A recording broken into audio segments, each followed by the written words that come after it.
for joining. My latest interview here at Grey Horror is the wonderful Danny Lerch, who you may recognise as the writer and director of Saturnalia.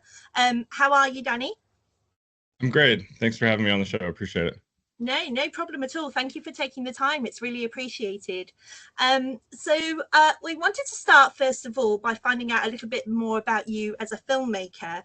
How was it that you fell into this line of work? What was it that drove you into filmmaking? I was a latchkey kid, so growing up late 80s and 90s, I, watching a lot of movies and playing, video games in my room by myself. And my brother was a little older than me, and he was already had a passion for like special effects makeup and stuff like that. So he was 10 years older. So I already had this sort of feeling like I want to, work in movies as well. So I went to film school and did the whole directing thing and the directing program there. And then coming out of that, reality hits, you have to make a living. So I started working in set lighting. I joined the union here for on the East Coast, IATSE, to do set lighting, and I became a best boy and a gaffer, and I just did that for 20 years. But in so doing that on studio movies, I was like watching other directors and cinematographers and writers and producers work. And in the back of my mind, I was kind of knew like I was going to try and do my own thing eventually. So I would do music videos, shorts, and things on the side when I had time. And then, COVID hit, and that got me back into the snap of like wanting to write again, because now I couldn't work for 6 months, and immediately went back to that creative brain. And I'm also a heavy metal musician too. So like making my own music videos and content for the band, we naturally had this sort of horror aesthetic with Giallo films, Italian horror and stuff like that. So yeah, and then we had the writer strike and the DGA, or not DGA strike, the SAG strikes, actor strikes. So like, again, another 6 months of not working, and it just really hit me like I needed to make my own work, So I started writing again. Max hit me up, who's an old friend. He's a cinematographer, and he was out of work as well. And we're just sitting around twiddling our thumbs, like, why don't we pull our own resources? Like, I have lights, you have cameras, we have, friends who are in art department that have props, and we have wardrobe friends and all sorts of people that are kind of twiddling their thumbs. So we took the sort of United Artists approach, like, let's just make our own movie. And thankfully Max funded it. And this is in August of 2023. He approached me because I had been doing a lot of Giallo horror film reviews just on my Facebook and stuff, and he had been reading them. And he's like, I have the same taste. Like, Dario Argento is one of my favorite directors. Saturnalia is his personal favorite, and or no, Suspiria is his personal favorite. Sorry. No, it is now. Let's put it that way. Yeah, Freudian slip there. We love it. We love exactly. But yeah, and I'm a big like Giallo fan in general. I love like Sergio Martino is my favorite Giallo director. Like Torso and Strange Vice Mrs. Ward are my favorites. I like the more like late 60s, early 70s vibe. Although I still love the later stuff too. That I was like, cool, let's just do this. So we started writing, and about 5 months later, we were shooting. So it was just that quickly. Yeah, it was just like I had this pressure on. I knew that like when the strikes were over and everybody went back to work, that the ambition to do that would like be split, because people are going to go back to just the grind and not be as committal. So kind of snapped on the chance and just like no-lifed it with my wife and our other writing partner.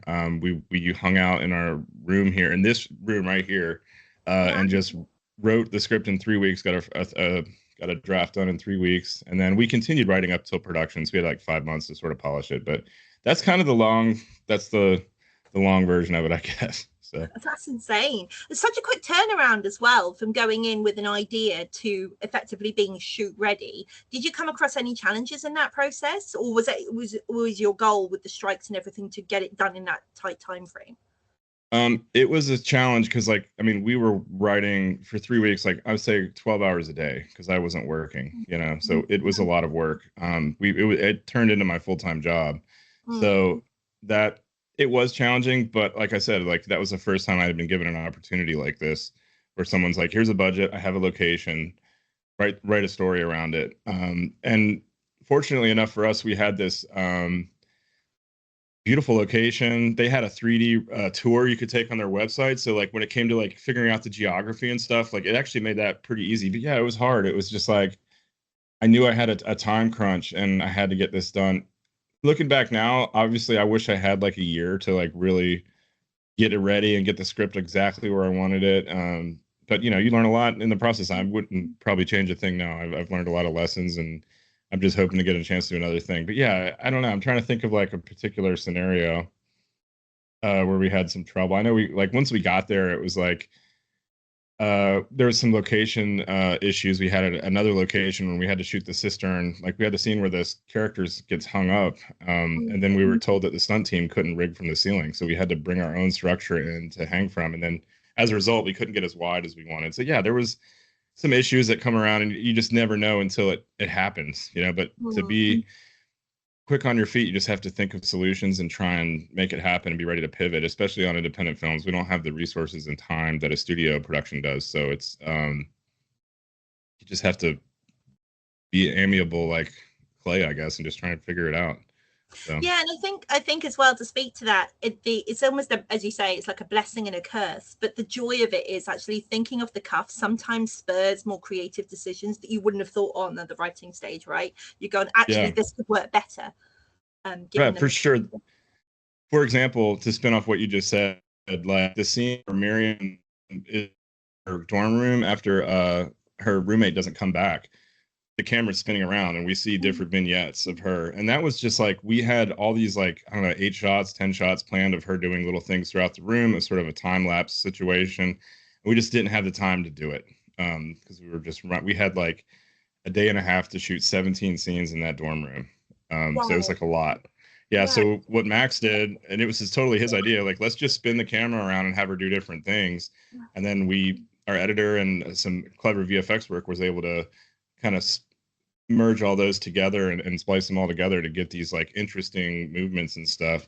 So yeah, that was, like you said, just a happy accident. We're on the fly. We're like, how do we fit this like a page and a half scene in to one shot? Well, let's just spin the camera around for 4 minutes and see what happens. You know? That's one of my coolest moments, actually, rewatching the film recently before us meeting today, was like those little off, like you would never have known that wasn't planned for one, but it was such a cool moment to see something that was visually so different. And Argento himself was obviously a huge inspiration for yourself, but to play in that minefield, that kind of field that he always did of breaking the barriers and doing something that filmmakers of that time weren't necessarily doing, really leans well to the style you were trying to create. So that, yeah, I love that moment personally, and to think that wasn't off the cuff was wild.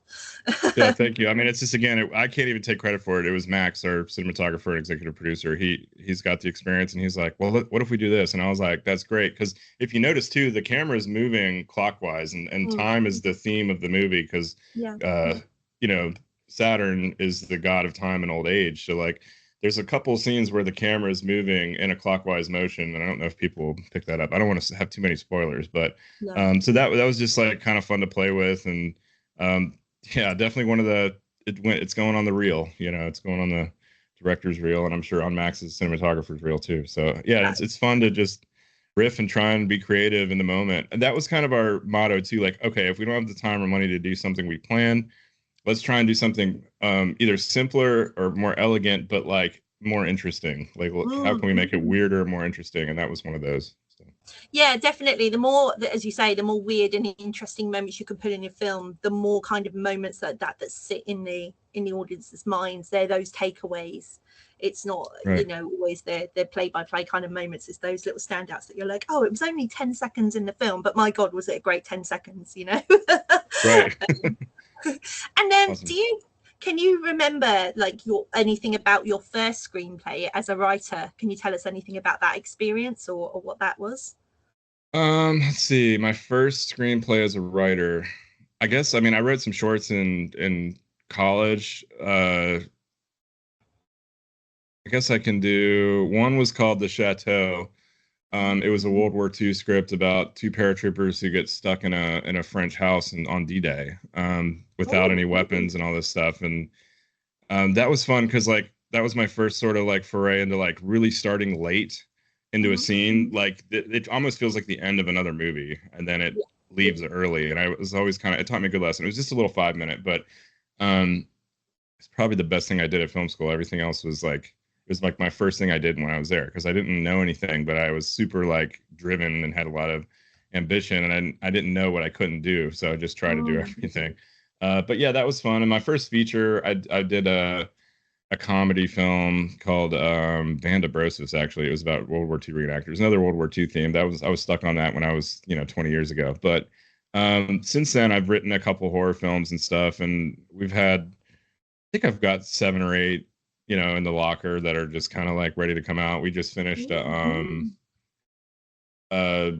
Hong Kong action, sort of like heroic bloodshed movie in the realm of like John Woo, but it's definitely horror adjacent. It's got it's super gory. It's shocking. It's transgressive. It's not like, a feel good sort of thing. But and then I'm working on a crawler horror right now. It's like a medieval fantasy sort of thing. So, okay. Yeah.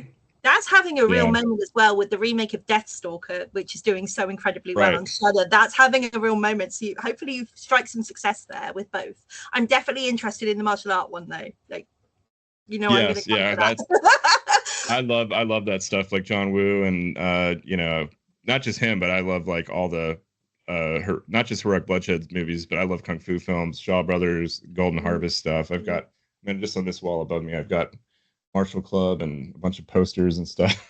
Oh, that's for that sort of thing. I didn't expect that out of you as well. That's so wild, because I'm like, I love when filmmakers challenge certain genres, and as you say, it could be bloody, like things like Old Boy, like Park Chan-wook is it's so good as a filmmaker, and that for me stands out as one of my favorite kind of scenes. It blends that martial arts background, but it's such a synonymous scene that everyone loves because it's just one solid take, and then of course John Wick ripped it off, but there we are.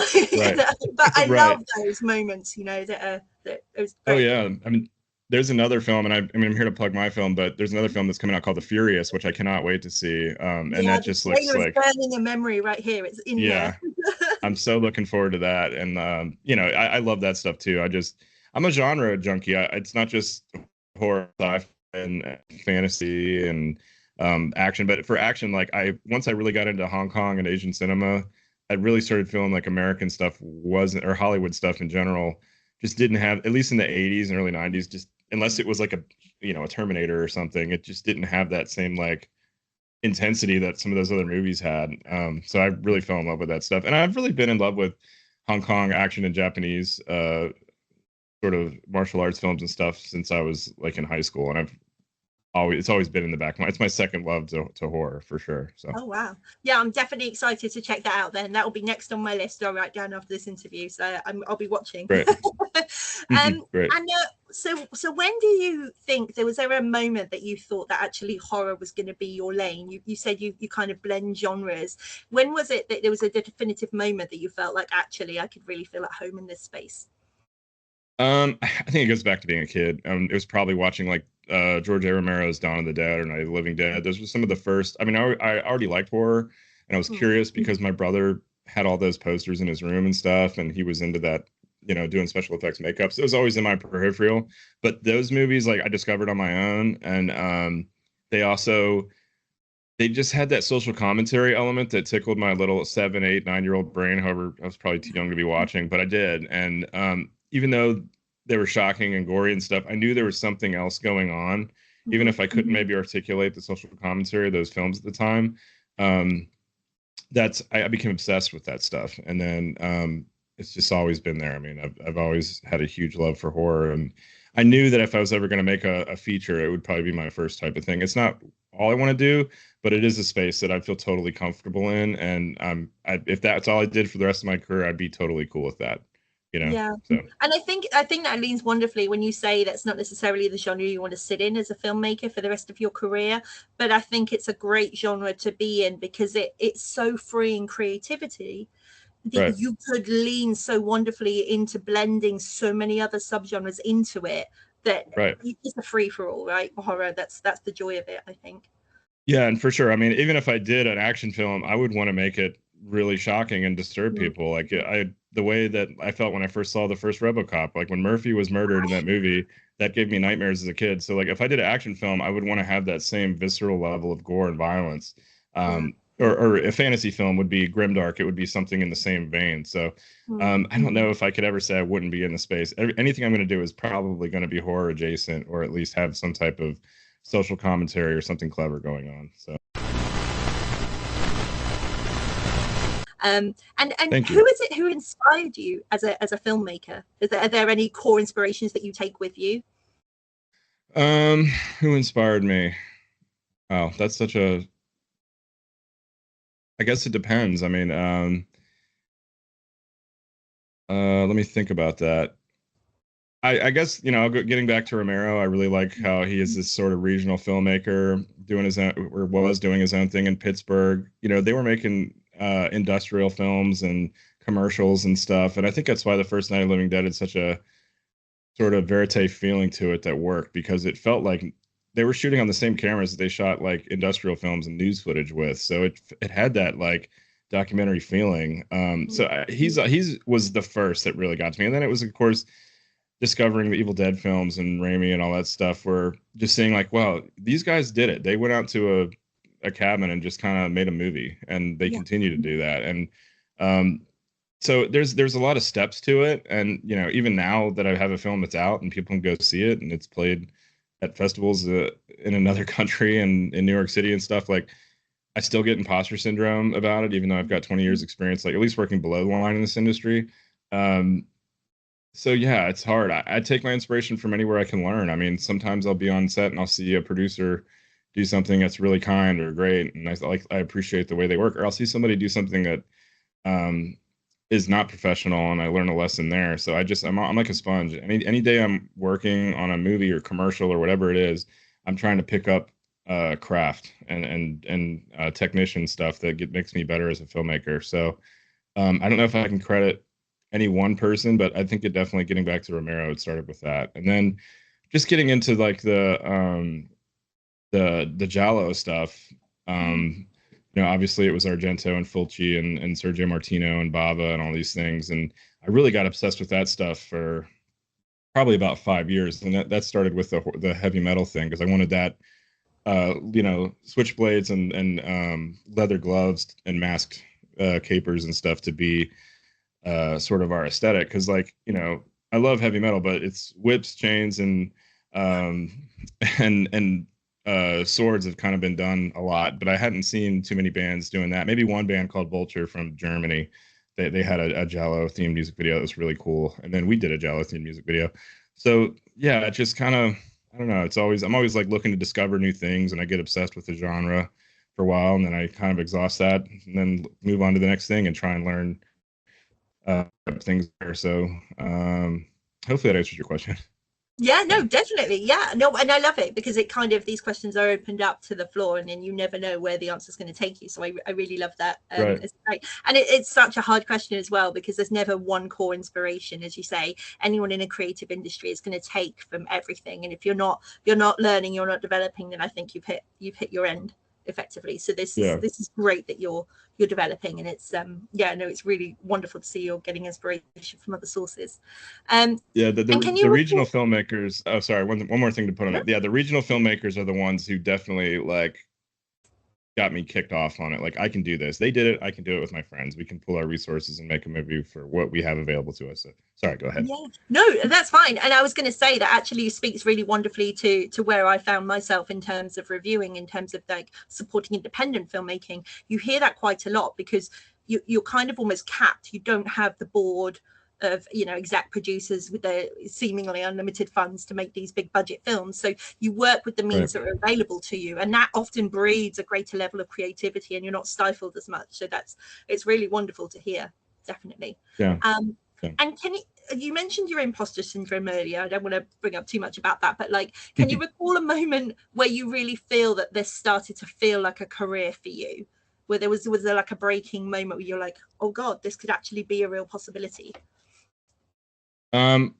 I can do two. So the first one was, working below the line as an electrician and things like that.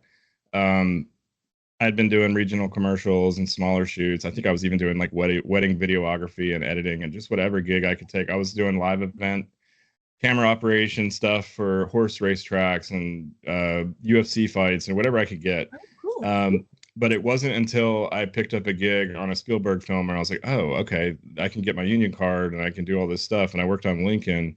And I already got my union card before that, but that was when I was like, okay, I'm on a real shoot. And I really was just like, even though it was like one of the hardest jobs I ever had, it was 6 months of just like getting little glimpses of watching Steven work or watching Janusz Kaminski work and just people that I admired. And that kicked off to me moving to Atlanta and just like working on nothing but studio stuff ever since.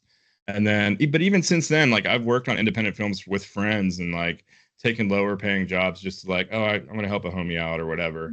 And then for the, I guess working above line as a director and a writer, just like the moment hit me with when Max hit me up, I was like, I have to do this. I cannot drop the ball.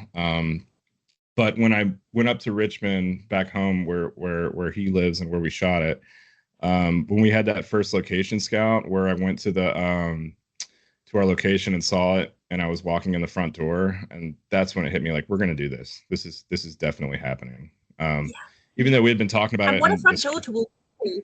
Yeah. Yeah. What a front door to walk into on that set. If they're going to do an Argento style film, that's the setting, right? What a grand location. How did you come by that location out of interest? So it's called Dover Hall. It's an event space. I believe that it was originally all the artwork in it and a lot of the pieces were in an estate in Europe somewhere. And they were moved over to the United States and they built this place like, I don't know, 25 years ago or something like that. And it was like mainly done for weddings and big like corporate parties and stuff. And I think they were doing Virginia Lottery commercials there. And Max just knew about this place because he had shot some stuff there and was like, we got to shoot a horror film in this place. So, yeah, it was like that place did the heavy lifting for us. And it, you know, even though we had a modest budget, it looks much higher budget than it was just because we had that place. And we did bring a couple things in, like we owned the clock and some set deck and stuff that we brought in to kind of zhuzh it up and give us our own to date it in our time period and things like that. But yeah, when I walked in that place, that's when I realized like this is happening, and it's like almost made me want to. Like, I got a little misty eyed when I walked in because I was like, this is finally happening. My dreams are coming true. So that was the moment. That's so wonderful though, because then you really feel more inspired, right? When that project is complete, you're like, my God, I've just done that. What is next? You know, right. That's amazing. Right. And then, do you have a favorite scene from Saturnalia? Favorite scene? Not to spoil too much for anyone who hasn't seen it, but because unfortunately our UK audience yet don't have distribution for it. So which will be it is there. The ink is the contract is penned, so it's happening. It will just be sometime. I wish Max was here because he could say, but I believe it's rolling out either later this month or next month. We'll have some platforms that'll be available in another region. So yeah, amazing. So hopefully soon. Right. And I'm excited for everyone. And a lot of people in Europe have been asking. So my favorite scene, let's see. It changes sometimes too, depending on my mood. But for a while, it was the food scenes. I just really had a lot of fun with that. Some of the, there was another scene. We actually had to trim a lot of it out. So there's a scene in the end, right in the third act, where Holden gets found, and there was like an interrogation scene that happened. It was like 10 minutes long. That was the first thing we shot too, so I really loved the back and forth of that. We kind of played it like a bad date in like a David Lynch film or something, like it was Twin Peaks. So that did get trimmed down for pacing, and it is a better movie for it. But and maybe for the Blu-ray we can do like a deleted scene where you watch the whole thing. That one's really, I really like that one. We need that kind of stuff in there. We need to see your vision, definitely. Yeah, it would be fun to see it. It did just kind of like, you know, it was too long because we're like ramping up and getting excited, and it's the tension and stuff is happening, and to just stop for a 10-minute interrogation scene, it did kind of pump the brakes a little too much for us. But it would be cool for people to see it if they like the characters and they want to see them interact more. That could be there for them. It was fun shooting the intro too. I mean, it's hard to say. I just love so many scenes in it, you know. But that one was really fun just because we really got a chance to like get in there and do a lot of inserts and things that I really wanted to do. But yeah, I'd say my favorite scene overall is probably the food stuff. I had a lot of fun in that room. The space is really rich and beautiful, and I really love the score that Claudio put together for that scene as well. That was his favorite scene. So Claudio Simonetti's favorite scene was the food stuff. He had a lot of fun scoring that segment. So that was going to be my next question, actually. How did the relationship with Claudio come together? Because obviously our audience will be very familiar with Argento, and for those who will know the name, is Claudio Simonetti was, of course, his famed composer. He worked on Suspiria, Demons and Opera. So can you tell us how that relationship came together? Yeah, so I found his email somehow. Oh, that easy. Just send him an email. I love that. I sent him an email. I said, I was like, hey, look, I introduced myself. I said, Dawn of the Dead is like one of my favorite films of all time. Our executive producer's favorite film is Suspiria. Your scores are incredible. We love them. We got this little movie. We're doing it. It's a Giallo, an American Giallo. We could hire a different composer to like try and do what you do, but we don't want that. We want you. So he basically said, he got back to me, I think the next day or maybe the same day. He's like, I'll do it. And that was it. And then they worked out the nuts and bolts. And next thing we know, we're off to the races. And we actually got him attached before we even started shooting. So we knew right away, like, we had to get that locked in to drum up some like excitement with the crew and everybody. And so that him agreeing right away, really, that was another moment where the imposter syndrome started like going away. And that's an annoying little voice that people shouldn't listen to anyway. But like, that made me feel like, oh, okay, I'm actually going to be working with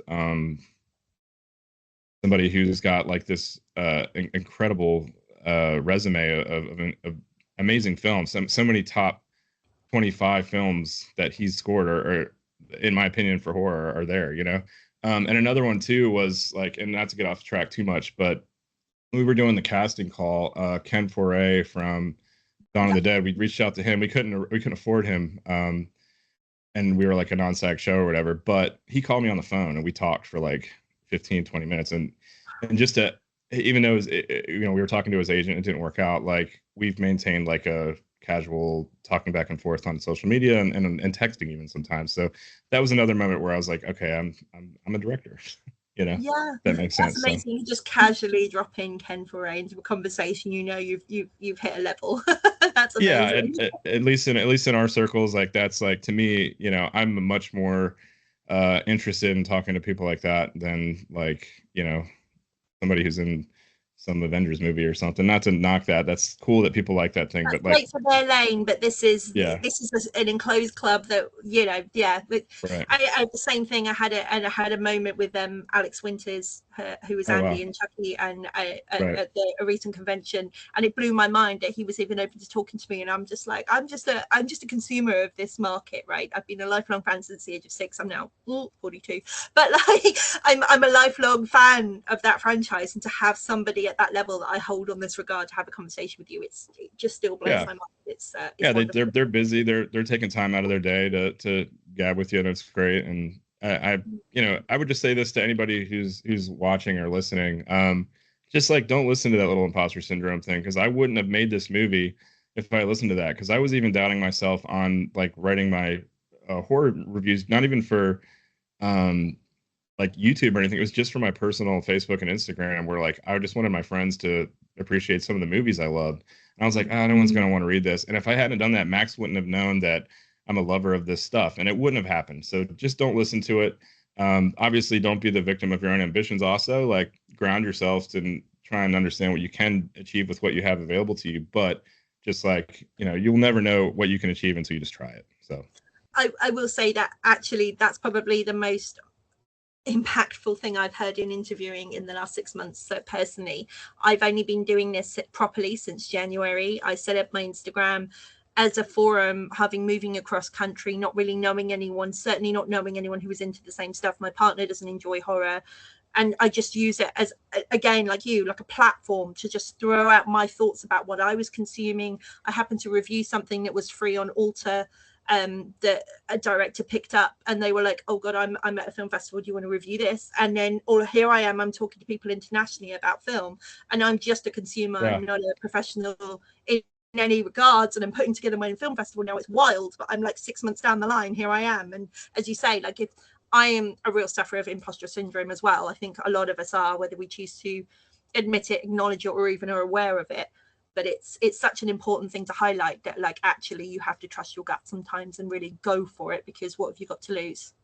Yeah, I mean, if you're 42, I'll be 42 in October. Like, we've spent our whole lives like appreciating this stuff, so we are experts in the field. So that's all you need. And it's great to hear. And I openly talk about it because like I want to help other people along their journey as well. And I'm not going to sit here and pretend like I have the answers for everything and I'm the arbiter of all good taste. But I'm just trying to figure it out and make it happen. And it's fun. And why not share your own grievances within yourself and things that happen, and just if I can inspire others to do great things too, then I feel satisfied. So definitely. And the film was an inspiration in terms of, for me, I really enjoyed it.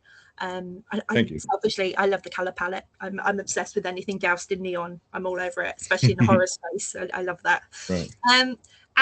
So do you have a favorite memory of working with the cast and crew on the film? Yeah, so we had to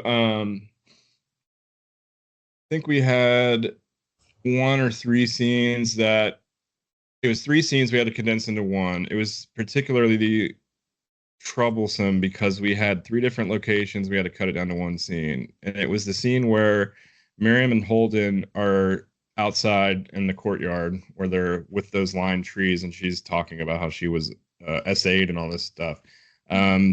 And that was originally, like I said, 3 scenes, but we had to like rewrite the whole thing. So I invited them in to like help with that instead of like, and they had been working on their lines to get all this right. And I figured like, why not involve them in the blocking and the physicality of it all. And that was just like, it's a small moment, and it's just like more of a tender sort of like bonding moment between them. It wasn't like particularly a scary scene or anything, but it was a very touching scene, I felt like. So for me, that was just really satisfying because I saw how much they lit up when they felt that involved in that creative process.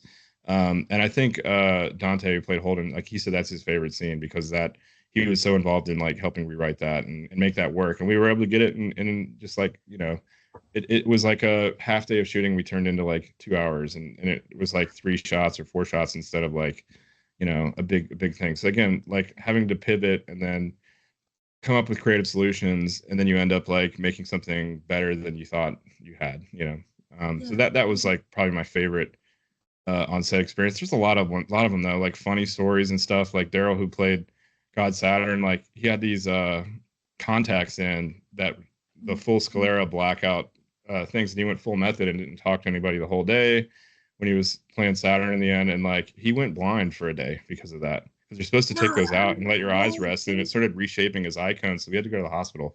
It was scary at the time, but like now I can sort of laugh at it. But just like a lot of things you could never know. And he's also our script supervisor, so that was a problem because then he wasn't there the next day. So like, there's all sorts of things that go wrong, and at the time you think that the world is ending, but you can kind of laugh about it later.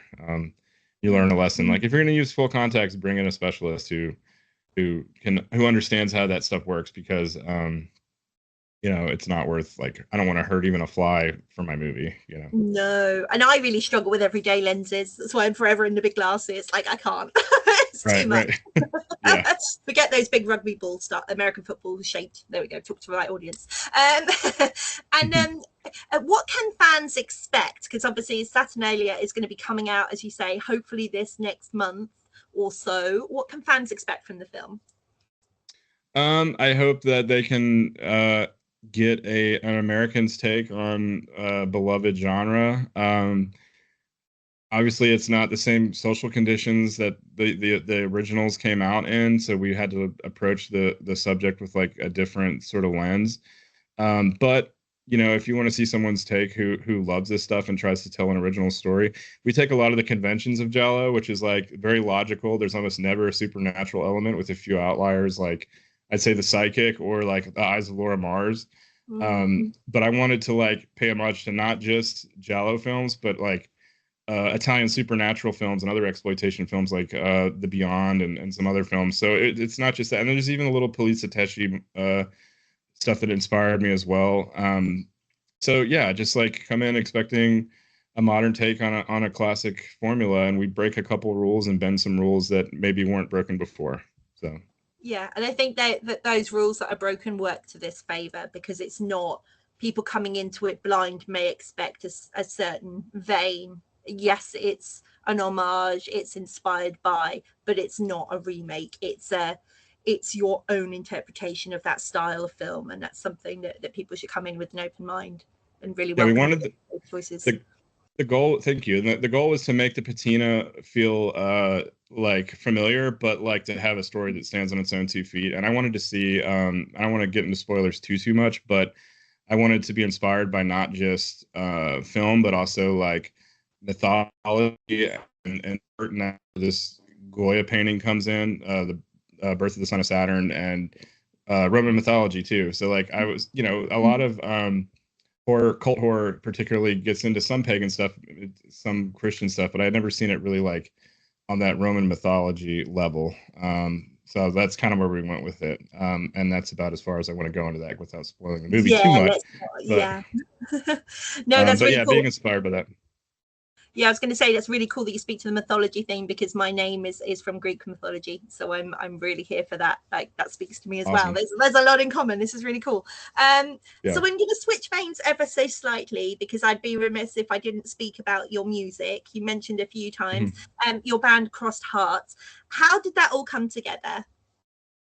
So I was in another band called Voltage that was around for a couple of years, and that kind of folded like in the middle of COVID.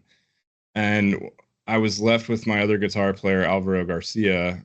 He's the lead guitar player in the band, and I was the rhythm guitar player. And we're like, hey, let's like take some of these songs we were writing for a record and start a new band. So we brought in some players from other projects that, again, it's sort of the similar situation that happened during the writer strike. Like we had a lot of musicians sitting around that were like bored. So like during COVID, I wrote a full length album. And then during the writer strikes, we wrote a movie and made the movie. So we did the album, and that's like, again, like I was sitting around a lot. So that's when we were watching, my wife Julie and I were watching a lot of Italian horror films, and all those sort of ideas coalesced into this album we did, Forced Perspective. And I would say if you are into heavy metal, we sound like if Stevie Nicks sang for Judas Priest is the best way I could put it. So it's like, yeah, it's clean vocals, female fronted band. And we just have like melodic riffs and just have a good time. We did a US tour and everything. And unfortunately the strikes happened like right during all that, when we were like, our band was doing really well, and this like being in a position where, you want to be on the road a lot, but then they don't have the income to like really facilitate all that. So it kind of, had to go on a little bit of a hiatus, and I don't know if we'll get back together or do some more stuff, but it would be cool. But right now I'm focusing on movie things, but yeah, I've just always been, along with the horror thing, I think punk rock and heavy metal goes hand in hand with that. And I've been playing music off and on my whole life. So yeah, it's preaching to the converted over here, metal fan as well. So awesome. I'm ticking all of those, like, is she a metaler? Does she like horror? Yes, yes, and yes. All the boxes. Right. Cool. So I have some quick fire questions to round off the interview. So clear the space. Let's see what happens. Okay, here we go. Freddy or Jason? Freddy. Okay. Favorite horror character? Favorite horror character? I'm gonna go with Peter, Ken Foray's character from Dawn of the Dead. Oh, nice. Dream actor to work with? If you had a Rolodex, anybody? Brad Dourif. Oh, great choice. Really good choice. Yeah. Okay. The last horror film you watched? Last horror film I watched was, let me think. It's hard to say because I've been on this Hong Kong kick lately. Oh, I'm gonna say this. It was actually a Hong Kong horror film called, what was it called? It's the Anthony Wong film where he plays a serial killer. I can't like called. Oh no, I don't know it's, it. It's based on a true story. It's called The Untold Story, actually. All right, so he is. I'll give you a quick synopsis. I know it's rapid fire questions, but he plays a serial killer who is like he owns a dumpling shop, and people maybe or maybe not ending up in the dumplings. So it's a Oh, okay. fantastic movie. I would say it feels like a Hong Kong version of Henry Portrait of a Serial Killer, if that makes sense. Oh, I recently went to a film festival in January. Side note, we're going to side note from the quick questions, where they showed the 40th anniversary of that in 4K. Wild. I completely forgot that. I forget the actor's name now. Mary Poppenshaw from Guardians of the Galaxy is in that film, and Right. Michael Rooker, and he's vile in it. Yeah. I forgot how vile that film is. But yes, what a Yeah. great reference. So that's on my watch list. Thank you. Cool. And favorite film score. Favorite film score: Conan the Barbarian. That's a Pallador's. Easy. Yeah, Nice that's my easy one. favorite. Like just general film score. It just gives me a lot of emotions and stuff when I hear that score. So. That's so cool. Is there a song you wish you would have written? A song I wish I had written.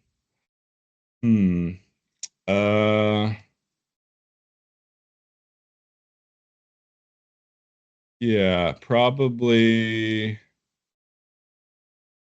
I would say it's definitely a Judas Priest song. I'm just trying to figure out which one. I would say,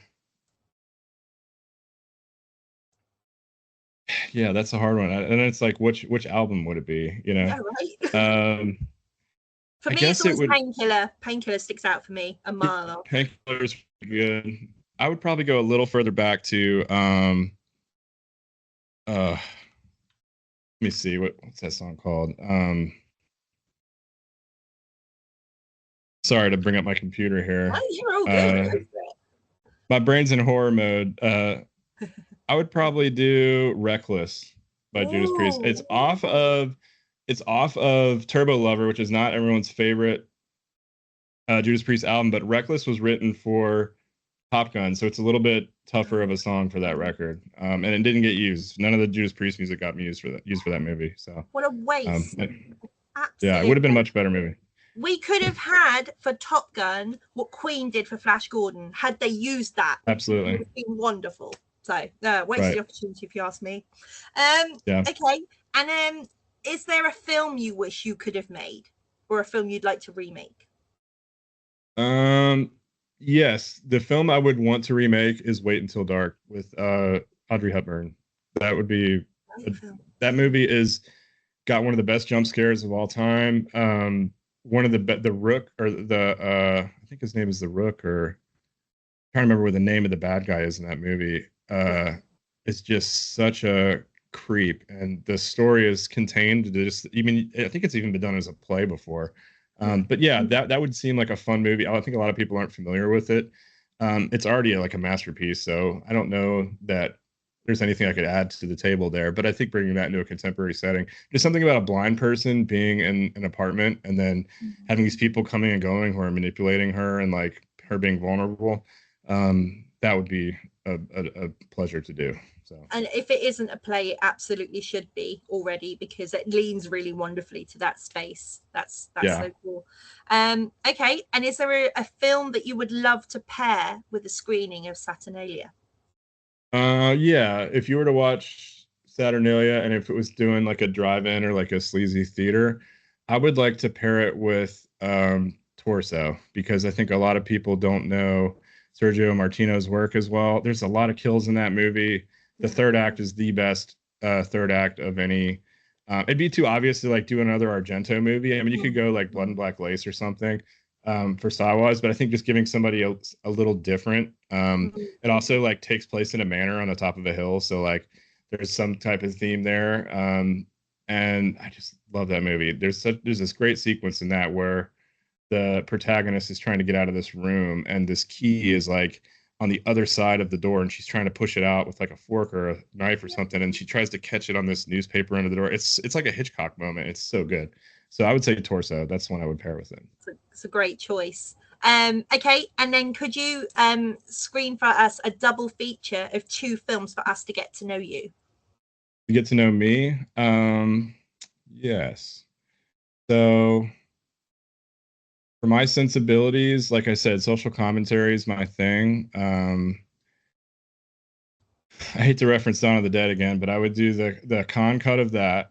It's a little longer, but that for sure. And then, and I kind of consider Dawn of the Dead sort of an American Italian film, even though it's not. But just Argento produced it, and the music, because it's Goblin and like it feels like it's an Italian movie. I don't know why. The blood and stuff that's in it. That vibe. It's got to be an audible moment. I think it is, as you say. It's the Goblin reference. It just takes you to that place. Right. Yeah. And some of the music is like hodgepodge from like the DeWolf library, and like you even hear some Monty Python stuff that like was also used in Monty Python. So like speaking to the Brit in me right here, like we know about Monty Python. Yeah, so maybe that's what I would do. It would be Dawn of the Dead, and we would do the Holy Grail, just because it would be hilarious to see. And also tied to the Hong Kong thing, there is a lot of Hong Kong movies that use the DeWolf library, so you will hear Monty Python music in like a Shaw Brothers movie. So that's kind of fun. Putting Shaw Brothers on my list. I need to watch that. Okay, cool. You can probably find like which ones were used. I think probably like Avenging Eagle, or you know, there's a couple that have like, you like, oh my gosh, I'm watching this serious moment in this kung fu movie, but it's like I'm laughing because I'm imagining Holy Grail, you know. So that would be kind of fun. I'd say to go slightly off kilter as well, I only about really late to the game, about 5-6 years ago, discovered the Wilhelm scream, and as a horror fan, you can't unhear it. So when I went down a rabbit warren, had a couple of beers, and I watched like a YouTube of like 100 and something films that referenced it, and was in hysterics. And now every time I hear it in a film, I'm lost. I have to pause it. I have to go and come back. Like it, yeah. So that's cool. I love those kind of offbeat references. That's something I want to do. I'm going to do a DeWolf library music or reference video where it's going to go through all the different movies that use the same cues from, you know, I think Monty Python might have used them first, but you know, I know Dawn of the Dead, Monty Python, Holy Grail, and then I'm pretty sure it's Avenging Eagle was the one. And there's a bunch of other, you know, Shaolin Temple, and like there's a bunch of these like Shaw Brothers movies that use the same music cues. It'd be really fun to just like do a side by side and compare where they're used. God, that sounds like a film festival in itself, right? You could just build it around that core premise. That would be sold. Buy me a ticket. I'm in. Yeah, the DeWolf library. Someone needs to get on that. So. Yeah, I mean, you know, if you have time, get on it. Right. Could be fun. Yeah, exactly. So speaking of, what's the next project for you? What can people come to expect after Saturnalia? It would probably be, I don't want to say too much, but right now the working title is called Thrall, and it is a dungeon crawler. Or it's like I would say sword and sorcery meets horror with a little bit of martial arts element to it as well. So sold. Yeah, sort of a East meets West dungeon crawler is how I would pitch it, and I want to do it extremely gory and visceral, and the working title before that was called Blood, Bone, and Sinew. So with that same sort of if that's not the name of your director's cut 4K edition, I don't know what is. That's sold. Maybe it's Thrall and then it's that underneath. We'll see. But that's kind of the working title. It's trademarked, so nobody ripped me off. But anyway, it's yours. That's it. Yeah, so that's what we're trying to get up going next. We're just getting through the characters and beat sheets and starting to write. So hopefully that'll be the next thing people will hear from us in a couple of years. So well, you know what? When it's ready, you know where to send it, because I absolutely all over that. That sounds incredible. Well, thank you ever so much for taking the time. I'll drop everything in the comment and the description and everything for everyone to find you on socials, and we'll keep across the distribution here in the UK and Europe for Saturnalia. It's a really great watch, and I'd highly recommend everyone check it out. Thank you so much for everything. Yeah, it was a pleasure, and I wish you the best of luck with your platform and everything, and hopefully we'll be seeing each other a lot more soon. So I tell you what, when Thrall comes out, you speak to me in 2 years, and we'll see how things have changed. Great. I'm very excited to check it out.